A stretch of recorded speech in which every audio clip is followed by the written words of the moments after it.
আমার একটা বিশেষ আমি একটা পোস্টার ধরে দাঁড়িয়ে রয়েছি, সেইটা ভাইরাল করা হয়েছে।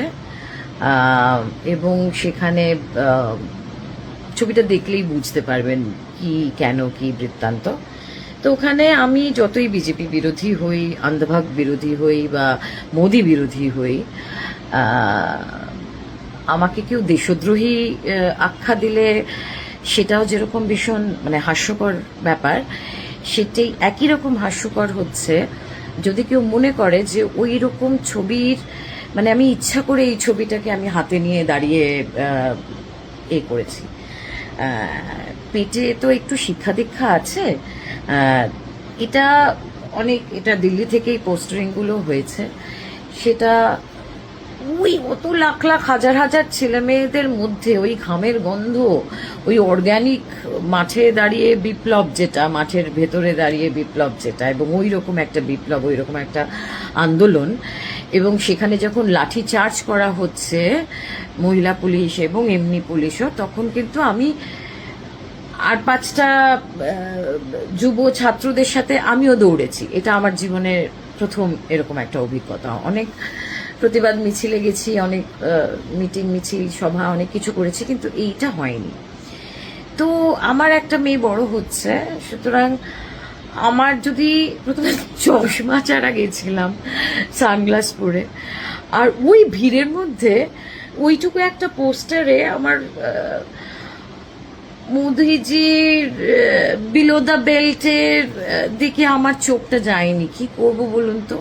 একটু জেনারেলি মেয়েদেরকে জিজ্ঞাসা করবেন, মানে শতকরা 95% মহিলারা বলবে যে আমরা যদি কোনো পুরুষ মানুষকে দেখি আমরা তার প্যান্ট দেখি না, প্যান্ট বা তার নিম্নাগ্নে দেখি না।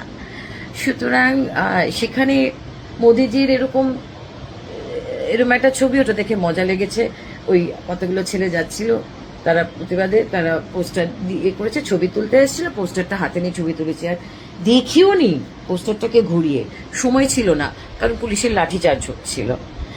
তারপরে শুনছি আমার নামে অনেক কিছু হচ্ছে, আমাকে ইমিডিয়েট অ্যারেস্ট করার হচ্ছে। একটা কথা বলি, আপনারা বলেছেন যে ভয় আউট ভরসা ইন। তা আপনারা তো মানুষের মধ্যে ভয় ধরানোর চেষ্টা করছেন।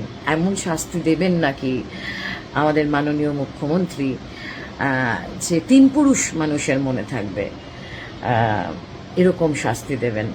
তো একটু শাস্তি আমি আপনার থেকে এই করছি যে আপনার যারা আত্মসহায়ক, যারা পরপর মৃত্যু মুখে মানে মৃত্যু হয়েছে, আপনি তাদের আগে খুব কড়া আগে শাস্তি দিন।